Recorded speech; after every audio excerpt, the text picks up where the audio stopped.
Oh, thank you. Thanks for the opportunity. Appreciate it. Um, and also thank you for supporting this research. So this research was enabled by CCAT, and we truly appreciate that. So what I'm going to talk about today has nothing to do with anything that was in my bio. So, but this is something that we started recently, and we've about less than 2 years ago with my student Tina, and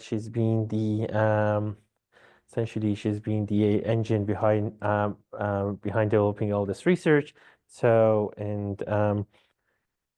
we initially started looking into some of the problems and more old school traditional problems. When you start looking into quantum optimization, you start looking into, for instance, traffic assignment problems, and we soon got to the point to realize that um, the main contribution that quantum computing, quantum optimization can have is really to deal with speeding up more of hard problems in terms of NP hard problems in terms of calculation wise. So, and for that reason, we started looking into um, uh, optimizing electric vehicle charging station and trying to figure out from a network perspective, not from a corridor perspective, where we should put our electric vehicle charging station. So I drive a Tesla every day. It's fairly convenient, and Urbana-Champaign is a small town, or the same size as Ann Arbor, maybe a little bit smaller. I charge at home. It's very convenient. I don't have to worry about anything. Right? The problem is when it's as cold as what it is now in single digits, and when you want to travel from Champaign to Ann Arbor. So the typical range on a vehicle is like 200, over 200 miles, and I barely get 100 on that vehicle. So, and that's the sort of a problem. The issue is in order to make it between two charging locations, which are typically about 90 to 110 miles apart in a Tesla system, at least in the Midwest, you actually have to stay in charge your vehicle all the way up to 80, 90%, which takes, and then 90 miles, you drive it in 1.5 hours, 1 hour, 20 minutes. So you drive 1 hour, 20 minutes, you charge for 30 to 40 minutes, which is a brutal road trip. So, and so one of the ways to optimize this whole process is to increase the number of charging stations, because if you can charge, even if your range is limited, but if you can charge from up to 40%, you can charge for 5, 10 minutes, get to 40%, and have a decent 1 hour drive. But it doesn't exist at this point that way.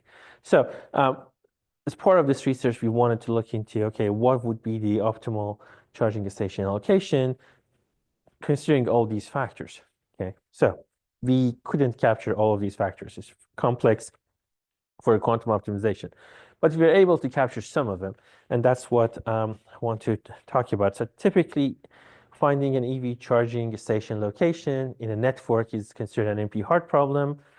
There are heuristics to solve this, but the exact methods include like branch and bond, which as the size of the network increases, can become quite troubling in terms of computation. So we thought that we can utilize a quantum search-based algorithm to identify the feasible allocations of charging a station, and then put like a cost constraint on it to figure out, okay, which one of these feasible allocation are useful to capture. So the problem is still NP hard. If you could convert it to a polynomial time, that would be worthy of a Nobel Prize or a Turing Award, which you're not there yet. I don't know if you will ever get there. But the amount of computation is significantly less by a huge factor. And I want to discuss how I'm going to present the process. So I'm going to start with a very brief introduction to quantum computing, just make sure that we cover whatever basis we want to use in this presentation. I'll introduce the methodology, I'll present the results, and then I would put some conclusion, including some of the issues of this work and what can be done to improve it. So, um, the fundamentals of quantum computing is a concept called qubits. So a traditional bit is 0 and 1. I'm sure you guys have heard about it. Qubits are supposed to have to be in a superposition of 0 and 1. So they can be simultaneously any value between 0 and 1. And that's how we show it. Like the psi function here is essentially, can I show this somewhere? So the psi function here is essentially a qubit in a superposition. And the issue with, generally speaking, this whole superposition thing, anytime you want to measure it, you call it a collapse of wave function. You either measure state 0 or state 1. Even though it's in a superposition before measurement, after measurement, you either measure 0 or you measure 1. So, and you measure 0 with the probability of alpha square, or you measure 1 with the probability of beta square. So we, in order to make sure that this quantum optimization process would work, we don't want to measure at every step. We want to be able to do a set of calculations on these qubits. So at the end, when we measure a desired state. In this case, finding the desired allocation of charging a station. Okay.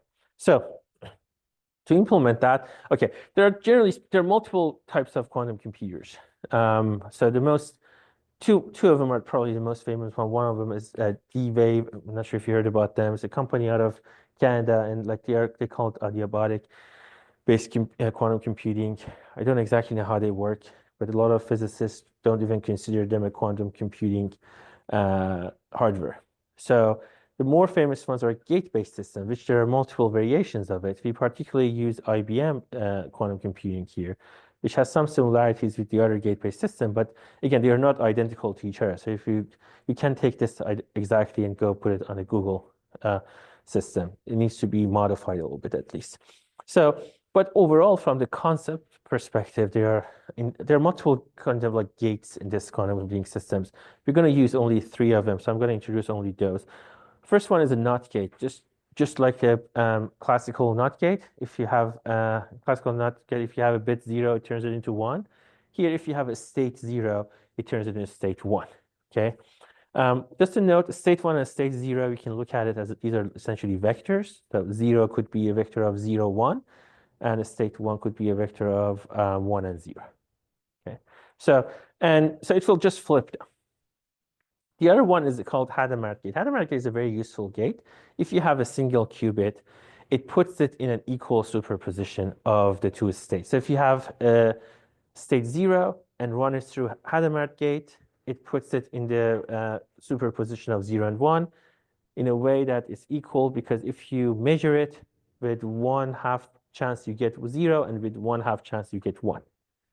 So, and you have 2 different Hadamard gates. Essentially, when you apply to 0 and 1, you get 2 different vectors, which we're going to show it with plus and minus, and the plus and minus is coming from the plus and minus here. You can't see them, can you? Yeah, okay, well, that doesn't work. Okay, so finally, it's a CNOT case. CNOT is essentially an XOR game. So you have a control, essentially you have a control qubit, which if the control qubit is 0, nothing happens to your qubit. If the control qubit is 1, it flips them. So if you have alpha 0 plus beta 1, and your control qubit is 1, you get alpha 1 plus beta 0. What it does, essentially, after measuring, the chance of observing 0 from alpha square goes to beta square.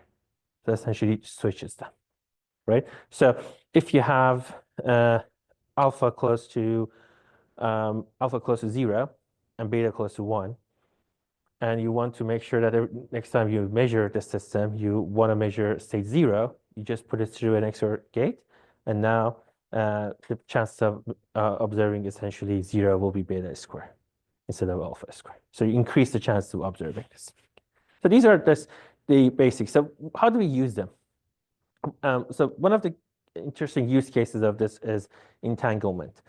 So entanglement is a very famous concept. This is something that apparently Einstein was bothered with. And part of the reason that he wasn't very happy with the quantum mechanics. But the idea is if you have 2 qubits of 0 and 1 in a system and you measure them separately, either one of them can be 0 or 1. So essentially, you have 4 different cases. Each one of them can be 0 and 1. And after measuring the 2 separately, you can get 4 different possibilities, right? So when they are entangled, however, when you measure 1, the other one would be identical to that value. So you have a system that essentially has only 2 states. So either measure 0, the other one is also 0, or when you measure 1, the other one is also 1, right? So now the question is how we can create this entanglement. So in a gated system, what we can do, let's assume that we have 2 states of 0, and we want to create an entangled state between them. So we put one of them through a Hadamard gate. So we put it into equal superposition of 0 and 1, right? Then what we do, we use that Hadamard gate as a CNOT and apply it to the other state of 0. So what it does is, initially, the state of the system, one of them went through the Hadamard gate, the other one is still there. So it's either 0, 0 or 0, 1, right? Because one of them is 0, you haven't touched it, you measure, it's going to come at 0. The other one has an equal chance of being measured as 0 or 1, right? So it's either 0, 0, it's like this, or 1, 0, or 0, 1, however you want it. So what we are going to do is, we are going to essentially run this through the Hadamard gate. So if the control is 0, the output is not going to change. But if the control is 1, this is going to be flipped. So now instead of 4 states, we have only 2 entangled states. If you measure one of them, you either get 0, 0, or you get 1, 1. There's no 0, 1, or 1, 0. So this is one example of it. So here's how we show this Hadamard, this process, right? And this is useful because we're going to use it throughout the methodology part. And so you run it through the Hadamard gate, and then we have the CNOT gate. Okay. So let's look at the methodology. Let's see how we are going to use these concepts. So I'm going to first introduce something called Grover's adaptive search algorithm, which is the fundamental of what we are trying to do here. It's broader than what we are trying to use. It's a general search algorithm. And then we are going to see how we can utilize that for the charging station location problem. So our goal is to provide, given a network, and given you want to go from node A to node B and come back to A, given some initial charge, you want to make sure that you have access to enough charging station along the route so you can charge, get to your destination, and come back. Okay, that's the goal of this. So typically, as I mentioned, this problem is formulated as a mixed integer linear programming. And exact methods, typically people use branch and bond. Branch and bond is can become really inefficient very quickly. Oh, what did I do? Okay. So how do we solve this? Before going into how this is related to this whole concept of Grover search algorithm, let me explain the Grover search algorithm. Let's say you have a list which is not sorted, and you want to find, let's say it's a binary list of 0 and 1, and you want to find all the ones. The only option you have is to look into every single one of those and see if it's of 0 and 1, because it's not sorted, just randomly sparkled around. And so they say the computational complexity of something like that is called ON. Essentially, you have to check every one of them. If you have n values, you have to check every one of them. And Grover came up with an idea, say, okay, well, we can use some of the concepts from quantum computing to significantly decrease this and move it. Instead of checking everything, you can solve this and find all these ones just using square root of n calculations. You're not checking every single one of them anymore, but you still have to do a square root of n calculations. So which is significantly less than checking all the n's. Still, a lot can be a lot if n is large, but square root of 100 is 10, like checking 100 versus 10 still can be significant, right? So imagine we have a list, a data set, S1 through Sn, and we have a function, a binary function that outputs for any S, you put it into that function, it's either outputs 1 and 0, right? And there is m ones and total of n, essentially n minus m zeros. And we want to find all the n's. So initially, the state of the system is all of them just put side by side each other. They're not entangled. You pick one of them, you measure it, it's either 1 or 0. It can be anything, and it's just completely random to you, right? So this is how it looks like. So in the bottom line here, so essentially, you can pick any one of them with probability of 1 over n, or and then it's either 1 or 0. There's no difference for you between them, right? So there are m of them that are desired, and there are n minus m of them that are not desired. So if you pick one of these randomly, with the m over n chance, you get the right one. With n minus m over n chance, you get the wrong one, right? So, and that's the first state of a system. So what we're going to do, is what Grover did, is Grover introduced a two-step sort of calculations. One is called Oracle, the other one called is diffuser.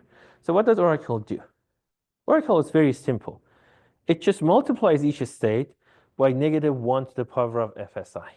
So if the desired state, essentially, it moves it from up this line all the way to the down. So it has a negative value. Because it is negative this, essentially, you still the probability of seeing any one of these, if you pick randomly, is still 1 over n. Nothing have changed. But you were able to distinguish them a little bit, right? So next, what it does is now it kind of like flips this along this line. So from here, it brings them all the way up here. Now, if you measure them, if you pick them randomly, the probability of seeing one of these desired states this time is 9 over n, as opposed to 1 over n. So now this way you're increasing the probability of observing it, right? So if I want to look at it from the graph here on the side, alpha is the undesired states and beta are the desired states.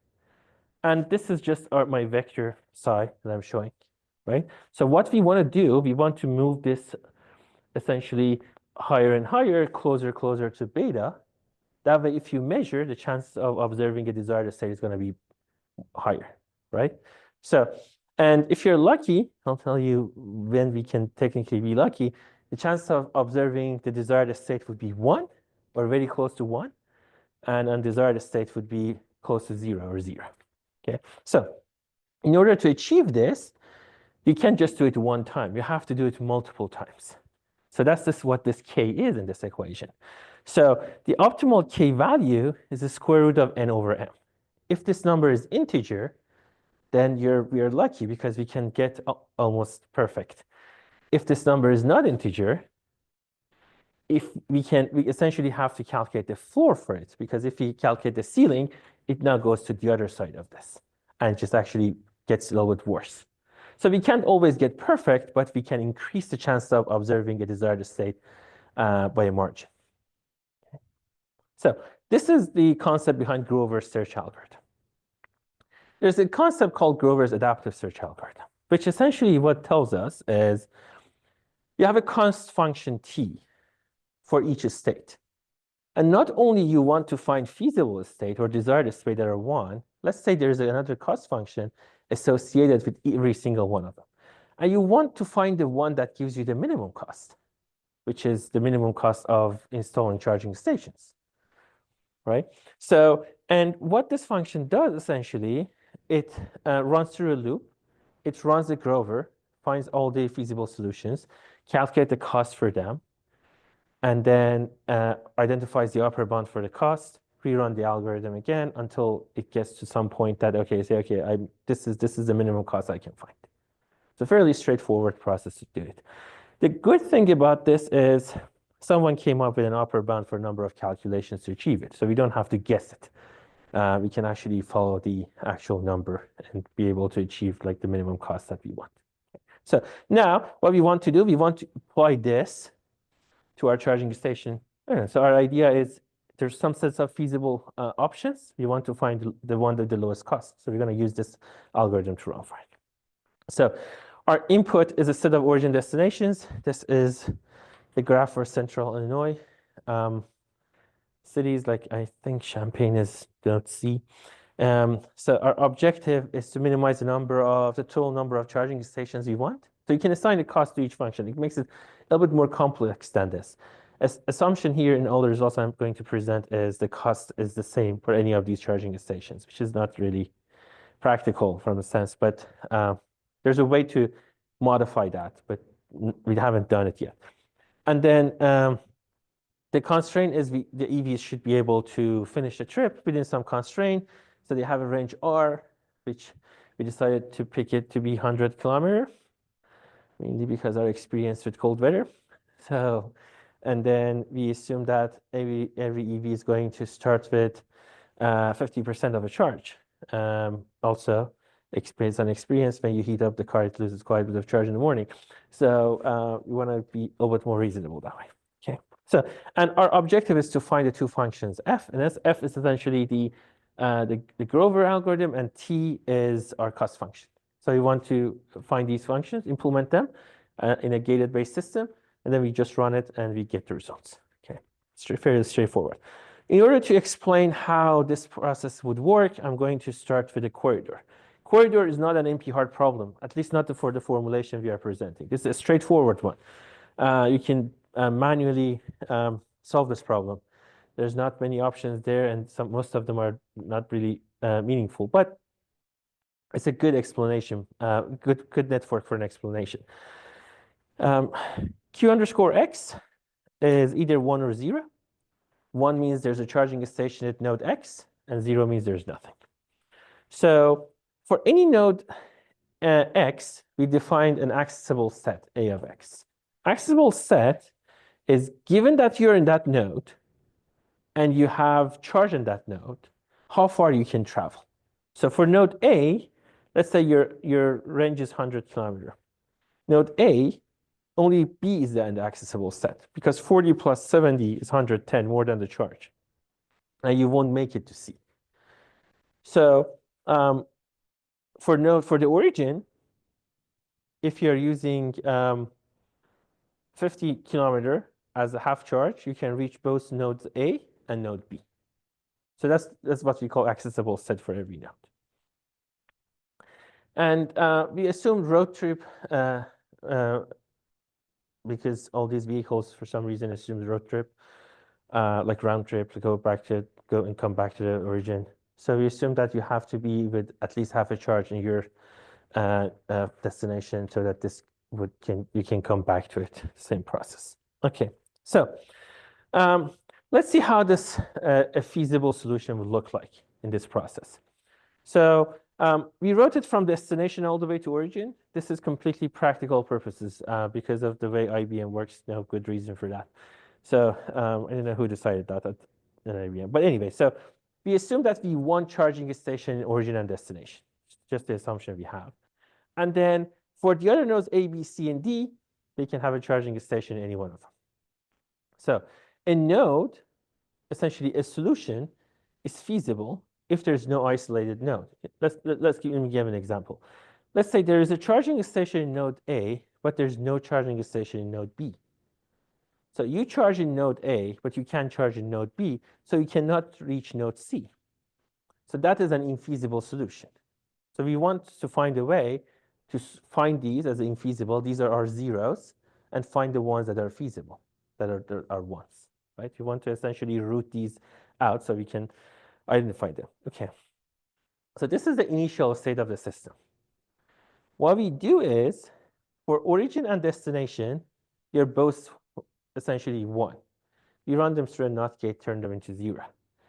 For every other ones, we start from a state essentially 0, but what we do is we put them through Hadamard gate. Remember, the Hadamard gate was put them in a superposition. So it can be either 1 and 0, for either one of them. And total, because we have 4 nodes, we can have 16 different options.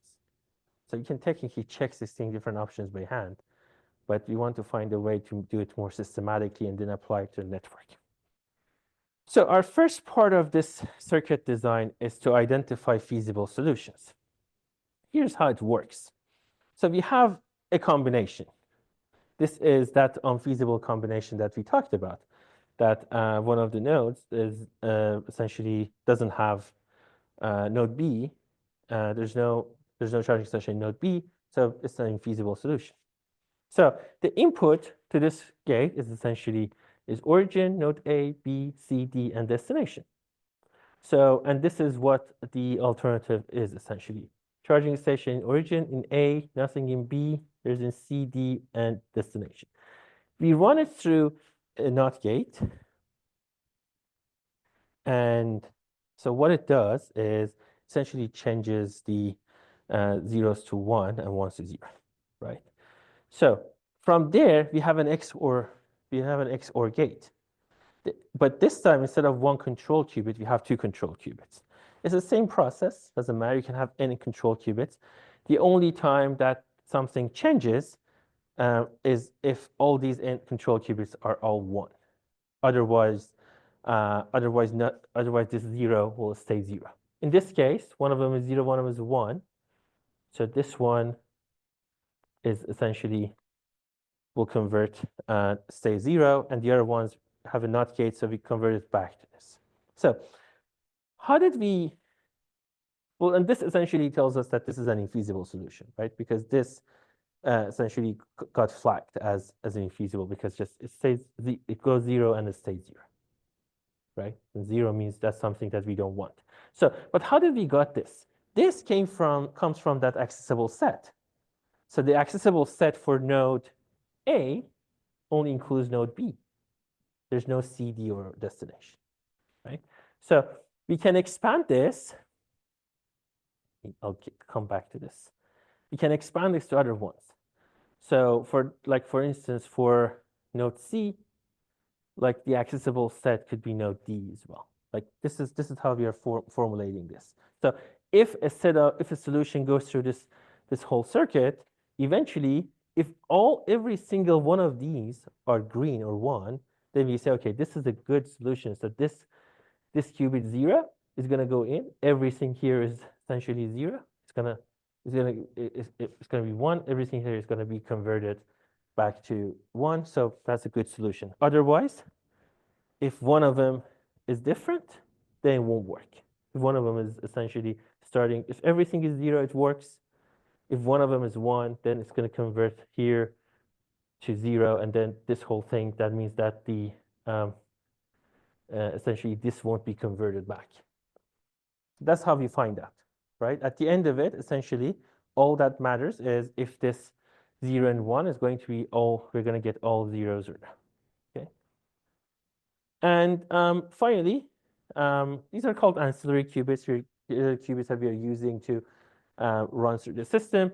We have to bring them all the way back, so we have to run the whole operation in reverse so that they become accessible to us. This is similar to sort of deleting pointers in C++ if you're a C++ programmer. Sort of you're freeing up those qubits to be utilized later. Okay, if you have enough qubits, I don't care about memory. If you're not at that stage today, you can just let them go. That would be sort of characterized as memory leak, I guess. Anyway, so this is the overall circuit for one iteration of this. So we have the validity check. This is called a Hemingway. So this for us calculates how many charging stations with essentially counts the number of ones in our state. So it just counts them. We have a comparison for the cost to see if it's a good comparison or no. So this is one iteration. So we can do this multiple times, right? So this does the whole thing. This is the oracle. This is our diffuser. So this just puts that -1, and this flips it over the essentially mean. And then we are more likely to see more sort of desired results out of this, right? So we do this multiple times, k times, and that's what we're going to get eventually we're going to measure. Okay. It's a fairly straightforward process. So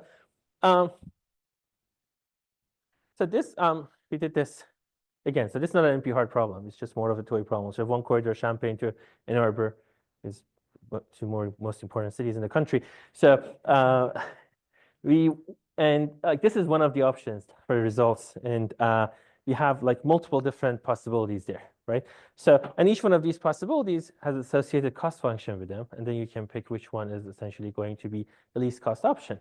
So my plan is, I came through Indianapolis. On my way back, I'm going to try this to see if it works, if I can charge in these places. But anyway, so this is the more important part for us. We wanted to apply this concept into a network, which is the NP-hard problem, and see how this works. So we picked this central Illinois, again, because this is the most important part of Illinois area. So we picked that part, and we have essentially a small graph. The distance between them are distance between these cities are very reasonable within the range of access. Now the question is, you can go from any of these nodes to any other ones. So essentially, you have an OD from O and D to any one of these. From any one of these cities to any other one, can you address all those demand, right? So, and we run this. There's 7 possible feasible scenarios that will come out of this. And among those, there are essentially 2 of them are going to have the least number of charging stations, okay? Which is compatible with what you would find if you run like a classical model for this. So 3 charging stations would address the demand in this area. So you can find it. Okay, we looked into some computational complexity of this. So we dig a lot into the computational complexity of branch and bond. It does not really, there's not a clear analysis of it. There are cases that people constructed to be the worst case scenario is you actually have to check every alternative. But that doesn't mean that's going to happen in reality. So what we are talking here is the worst case scenario. The worst case scenario, you have 2 options for each node. So 2 to the power of n if you have n nodes, either having a charging station or not having. So with branch and bond, you have to check every single one of them, the worst case scenario. With this computation, you can actually get a square root of that, and you get 1.4 to the power of n. That's a huge difference between the amount of computation that is needed. So there's some positive outcome out of this in terms of computational complexity of it. So from actual time, we did not provide like any sort of analysis of it, mainly because there's a lot of overhead associated with connecting to the computing power and then getting the results. And there's all sort of weird stuff going on that would make it practically impossible. And there's 2 completely different systems. There's a quantum system, the other one is classical system. So time in seconds really don't have any meaning for that, not the same meaning at least for them. Okay, so that's where we are with this. So we were able to show with some simplified assumptions what are the challenges with this. There are some reasonable upgrades that needs to happen to this to make it more realistic in general. One is the cost of charging a station at each location can be different. The other one is you can have different vehicles with different ranges. So the accessible set can be different from different vehicles. So how that can be implemented is sort of a challenge that I'm not sure how to solve at this point, but that's something we are looking into. And there are some other algorithms other than Grover's search algorithm that can be utilized for this regard. So we are fairly early in this. So we just finished writing the paper. So it's fairly new, but there's we're still an active area of research. There's a lot that can be done. So yeah, so with that, I want to thank you. The version of the paper is on archive. I just learned that you can actually make these QR codes with backgrounds now. So with generative AI. So but that's the link to the paper on archive if you're interested in reading them. But yeah, so as Calvin, as promised, less than 40 minutes.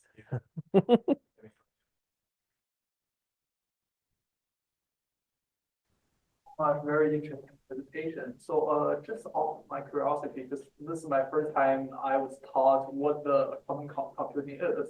And I feel like there could be some similarity with other 2 optimization methods. One's called the proximal gradient descent. The other one is called like say genetic algorithm in optimization.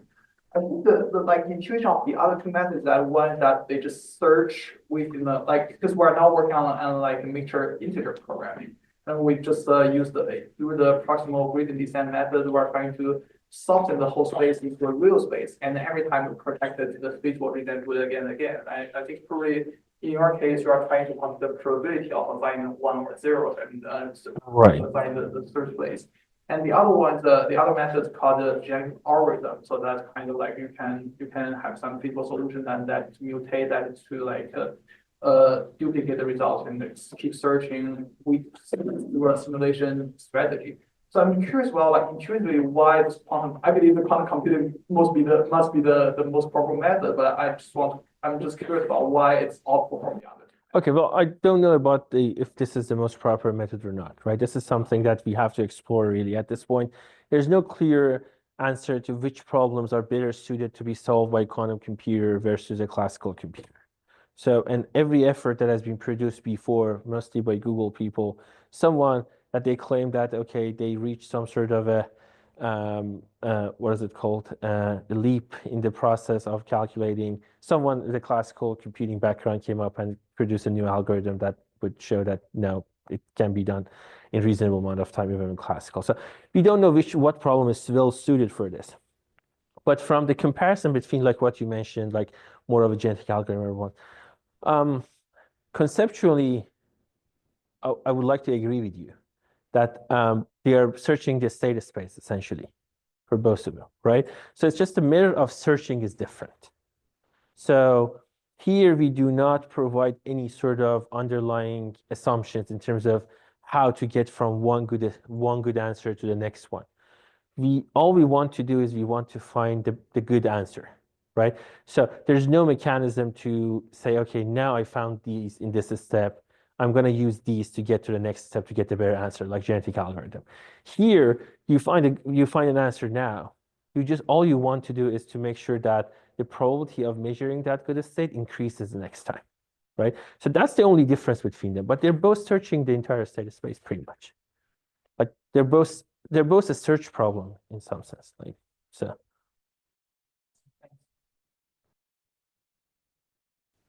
So it's from one step.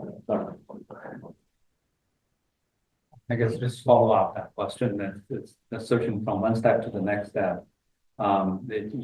There's no goodness of fit or something like that. Right, there is nothing, right.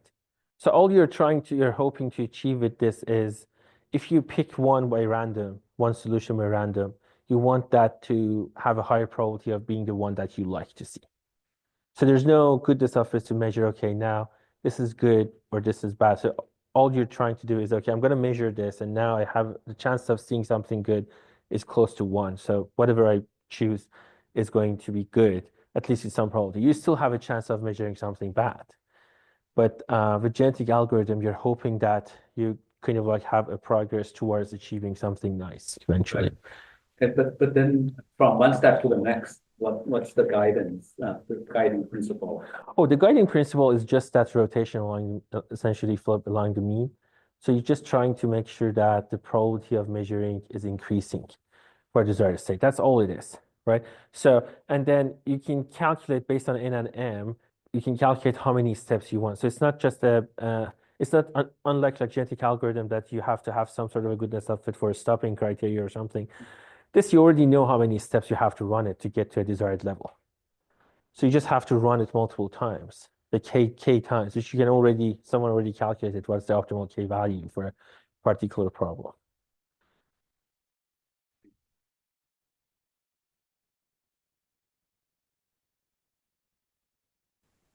Well, thank you. So I think I need some clarification on, so when the algorithm is looking for a solution, is it looking for one solution or a set of solutions, or is it handled by the cost function? It is there's no cost function here essentially. So we have a cost which is which measures the essentially cost on the solutions. But no, what it does is essentially it's a sampling problem. So let's say you have 10 states and you want one of them is good.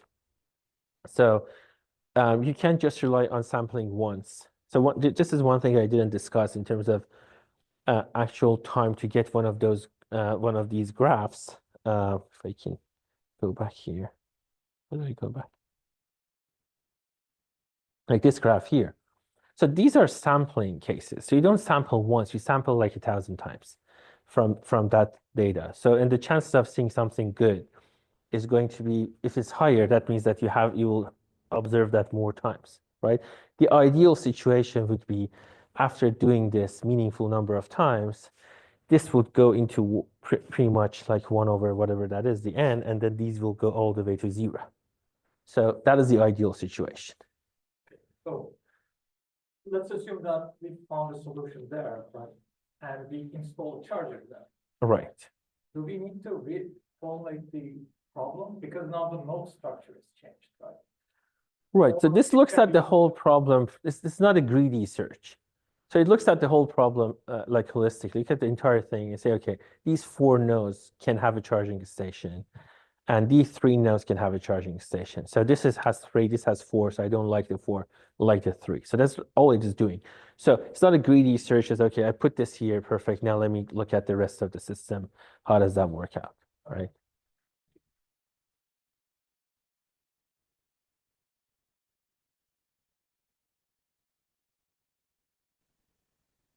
For the talk, very interesting. I'm interested in the timeline that you see quantum computing hitting mainstream, right? Because Google had their announcement, Wall Street went crazy. They said, "Oh my God, the future is here. Everybody's going to do everything on quantum computers." And then like Jensen Huang came out at NVIDIA and said, "No, no, no, it's like 10 years away." What's your view for really when, I mean, because many of us are sort of very new to the quantum computing space, right? And so that, you know, when the first results started coming out, we're like, "Oh no, we're already behind." And then people are like, "No, you're not really behind. This is Right. this is a long-term journey." So what's your perspective? Is this a decades-long journey, or is this a right now thing? I don't want to put a timeline on it because that, but I'll tell you this. So there are 2 different aspects. One is the software and algorithm, and the other one is the hardware. The software one has been, people have been working on it since 80s and 90s. So it's a very well-developed algorithms, including Grover, which is not new, it's 1990s. And there's multiple very famous ones that have shown to be very effective. The issue on the hardware side is the hardware is noisy. There's no essentially error correction that we see on the classical computers. And that is one of the biggest areas that they're struggling with. And like this latest announcement of the Google was we modified the hardware in a way that the more qubits you utilize, the less error correction it would require. That's why it was a big deal. But then even that, people came out and say, okay, this is nowhere near classical computers. This has huge amount of noise and it's still better than what it was before, but it still have a lot of way to go, a long way to go to get to a point that, okay, I can, as a researcher, I can get in, run something on it, get the results, and don't have to have like a physics or a computing or both backgrounds to be able to analyze the output, right? And find it. So that is the challenge that is remaining. Someone solves that error handling, error correction issue, which we solved for classical computers in 1960s. Then you're going to see a huge jump in this. So noise in this context means wrong answers. Right. So there's a lot of different ways of cancer. Yeah. So looking at this, so I'll give you one example. Like in the classical computers, bits can change, right? So it can change because of the transistor leaks and all sort of other mechanisms can change from 0 to 1, from 1 to 0, right? We have a mechanism to capture that and fix that. In the quantum computing, we don't have that. So you get something, you don't know if it was 1, supposed to be 0, 0, supposed to be 1. So and that was part of like one of those noise canceling. So there's no real, or at least a scalable mechanism for that process, right? So, but yeah, so that's one. And then the other one from like a software development perspective, even though the algorithms exist, we are nowhere near what we can do from the software capabilities, in the classical computer. You can see like to implement something, you have to go literally at the hardware level, implement the gates and do the analysis. You don't do that. None of us write assembly code anymore, right? We write in almost human level language now. So that also is something that needs to be addressed. Mm. Be interesting to see if generative AI helps with the software side of that, right? Yeah, it could be, maybe, yeah. So, but even with the hardware side can help, but a lot of those stocks that went up are back down now. So yeah, so because More like a decade then. yeah, maybe. So I don't know. These things are difficult to progress because someone can have a breakthrough Yeah. tomorrow, and then all of a sudden it's a solved problem. Right. Yeah. But Okay. yeah, but for a while they had an issue of increasing the number of qubits. It seems that that is solved to some level because now that they used to be limited to 2, 5, and now they are talking about thousands and 2000s. So that problem solved to some level at least. The ability to take on some really big problems that are computationally hard is improved, but your confidence that you're getting the right answer is still Right. Right. And even with improved, like the network we used, compared to what people do with classical computers is a joke, right? Like I didn't pick that Central Illinois because we are just because we love it. I mean, that's the size of a network that we can handle with these computers. So you can't really pick like the entire Chicago network and try to run it. It just doesn't have the ability or the qubits to do that. That's also another hurdle that we solve. But on the positive side, there are some companies that are utilizing, like Port of Los Angeles is now using quantum computers for some of the optimization. More of investigation, sort of, let's see how it works, but they're using it. So, right. yeah. Thank you.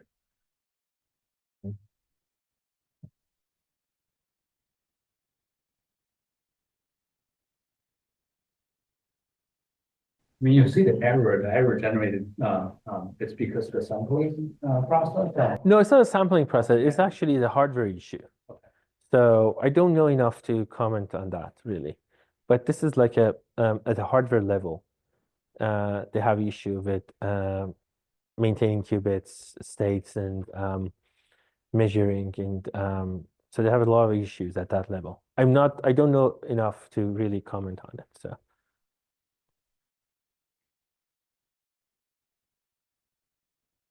Questions? Okay, a few online. So we had a few people asking about bidirectional wireless vehicle charging. So the first question, do you think it would be best to invest in more future-proof infrastructure such as bidirectional wireless vehicle charging instead of wired solutions that may need replacement sooner than their natural end of life, especially with the prospect of vehicles being able to drive themselves to a charging location? I think that's where we are moving with wireless charging. I know there's a test in Michigan going on right now, right? I think there's a stretch of highway with wireless charging. We had a presenter at UI last semester from Germany, I think. Seems that they are progressing quite fast. It seems meaningful to do. I would love to not have to stop for 40 minutes every 1 hour to charge. But to me, it feels like, I don't know how bidirectional wireless charging would work. That I don't know, to be honest. But from the trucking for electric truck perspective, to me, it feels like the only meaningful way is to have on-road charging, just because the batteries are heavy, so you don't want to have a huge battery because then your load is going to be less. So, and then you don't want to wait 2 hours to charge a truck. So if you have less battery, but it can continuously charge it over the road, then you can have all the benefits and carry the enough load to be economically feasible. So. Next one. What's the size of design variables or decision variables in your optimization problem? For a large scale network, did you try a hybrid quantum classical approach rather than Grover's approach? No, we didn't do any sort of hybrid. We specifically wanted to fit everything in this. The size of the problem, so you have the initial states, but that is not the limiting factor. All those ancillary qubits are the limiting factor. So depending on what you'll utilize, you can have, if you're using simulation, you can have 30, 50, 60, depending on what platform you're utilizing, you can have that number of qubits. That includes ancillary qubits. So that limits the size quite a bit. So all these things have been sort of optimized for whatever tool that we can utilize. So that's part of the challenge. It took us quite some time to figure out how we can calculate that. But Tina did all of it. There. So. Any other questions in the room? Any other questions? Okay, well, please join me in thanking. Thank you. Thank you.